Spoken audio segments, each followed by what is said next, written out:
Shalom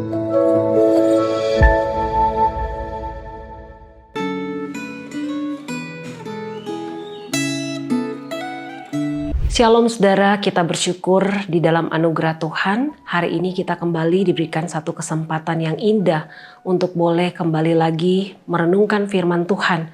Dan kita akan bersama merenungkan firman Tuhan melalui refleksi Gema hari ini.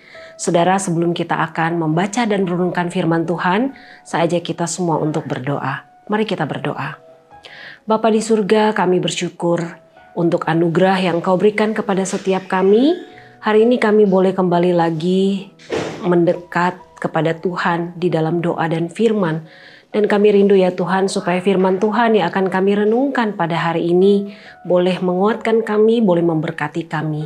Berkati waktu ini dalam nama Tuhan Yesus kami berdoa. Amin. Saudaraku, pada hari ini kita akan sama-sama merenungkan firman Tuhan yang terambil dari Yesaya pasal 3 ayat 1 sampai pasal 4 ayat 1. Tapi kita tidak akan membaca secara keseluruhan dari firman Tuhan ini. Kita hanya akan membaca ayat 1 sampai ayat yang kelima. Tetapi saya mau mengajak Bapak Ibu Saudara boleh membacakan perikop ini secara keseluruhan di rumah. Boleh mengambil waktu secara pribadi untuk merenungkan perikop ini.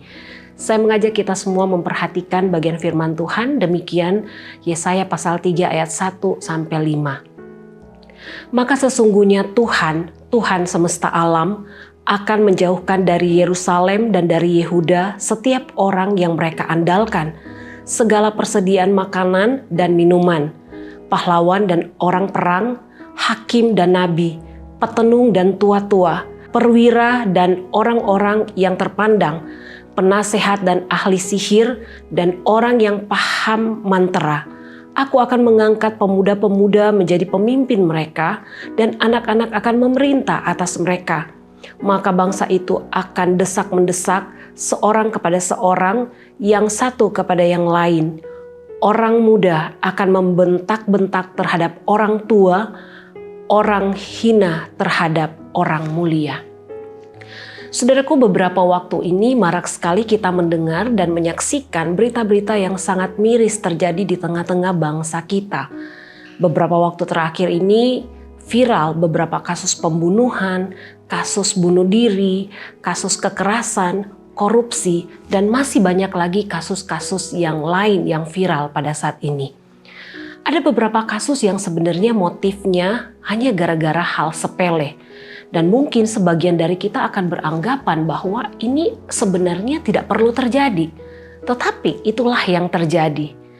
Nah, saudaraku, berkaca dari setiap peristiwa ini, hal ini mencerminkan betapa merosotnya moral orang-orang pada zaman ini. Bukan hanya merosot secara moral, tetapi juga merosot secara rohani.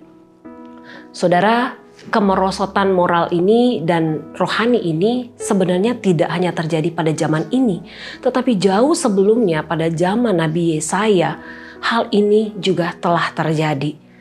Bagian firman Tuhan yang kita baca tadi sebenarnya adalah bentuk hukuman yang diberikan Tuhan kepada umat Yehuda dan Yerusalem, di mana mereka hidup sesuai dengan keinginan mereka dan mereka hidup dalam ketidaktaatan mereka kepada Tuhan. Nah, itu sebabnya Tuhan menghukum mereka dengan hukuman yang mereka terima adalah ketiadaan makanan, juga ketiadaan pemimpin yang baik di tengah-tengah mereka. Selain itu, saudara, kondisi sosial mereka juga menjadi kacau balau dan orang-orang muda dan anak-anak yang akan menjadi pemimpin mereka. Akibatnya adalah seluruh rakyat akan saling mencerca, menindas, tidak ada saling menghormati satu dengan yang lain. Masing-masing melakukan apa yang mereka anggap benar dengan pemikiran mereka sendiri. Saudaraku, bukankah hal ini adalah sesuatu yang sangat menyedihkan, sebuah kondisi yang sangat buruk? Nah, saudara, ketika saya merenungkan bagian firman Tuhan ini, saya sungguh sangat menyadari bahwa pemimpin adalah sesosok pribadi yang sangat penting di dalam sebuah negara atau gereja atau organisasi. Pemimpin adalah seseorang yang bertanggung jawab untuk mengarahkan negara, gereja pada visi dan misi yang hendak dicapai. Nah, seorang pemimpin ibaratnya seorang pilot yang membawa pesawat itu tiba pada tujuan yang akan kita tuju. Tetapi bagaimana jika tidak ada pemimpin? Tentu saja negara, gereja itu akan menjadi chaos, akan menjadi kacau. Seperti yang terjadi pada umat Yehuda. Nah, oleh karena itu ketika kita menyadari bahwa kita butuh seorang pemimpin, maka kita perlu untuk menghargai dan mendoakan mereka. Akan tetapi saudara, kerap kali yang terjadi ketika kita melihat ada seorang pemimpin yang jatuh atau mereka tersandung masalah, yang kita lakukan adalah kita mencelah mereka, kita menghujat, kita gosipin, dan bahkan kita membuang mereka. Seolah-olah saudara kita merasa bahwa kita lebih pantas, kita lebih baik, kita lebih rohani daripada mereka. Sehingga kita memperlakukan mereka secara tidak pantas. Sudah perlu kita ingat bahwa pemimpin juga adalah manusia biasa. Dan mereka pasti memiliki banyak kekurangan.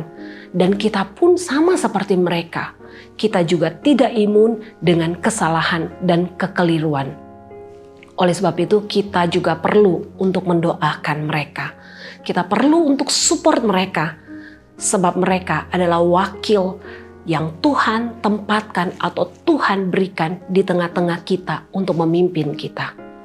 Saudara, jikalau Tuhan menempatkan mereka di tengah-tengah kita, itu pasti ada rencana dan kehendak Tuhan di tengah-tengah kehidupan negara kita, gereja kita, atau organisasi kita. Tentu kita punya pemimpin itu tidak terlepas dari segala kekurangan yang mereka miliki. Tetapi saya percaya ketika Tuhan menempatkan mereka di tengah-tengah kita, pasti ada sebuah rencana indah yang Tuhan akan kerjakan di tengah-tengah kita. Saudara, saat ini sudah menjelang pemilihan presiden dan wakil presiden. Saudara, saat ini mari kita doakan supaya Tuhan menolong kita untuk kita juga bisa mendapatkan seorang pemimpin yang baik untuk memimpin negara kita. Dan saat ini juga saudara, saya tahu ada begitu banyak gereja-gereja yang sedang mempersiapkan pemimpin-pemimpin yang baru, akan mempersiapkan majelis-majelis di masa yang akan datang. Saudara, kita doakan buat mereka. Kita berdoa supaya Tuhan menolong, menghadirkan pemimpin-pemimpin yang baik, pemimpin-pemimpin yang benar, seorang pemimpin yang punya motivasi dan hati yang tulus untuk melayani Tuhan. Kiranya Tuhan menolong dan memberkati kita semua. Mari kita berdoa. Tuhan, terima kasih untuk firman-Mu yang sudah berbicara kepada setiap kami. Tuhan, kiranya tolong kami supaya firman Tuhan yang kami dengarkan dan kami renungkan pada saat ini boleh menolong kami untuk punya hati yang mau berdoa bagi para pemimpin kami.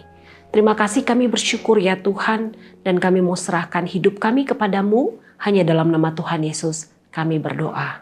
Amin. Tuhan memberkati.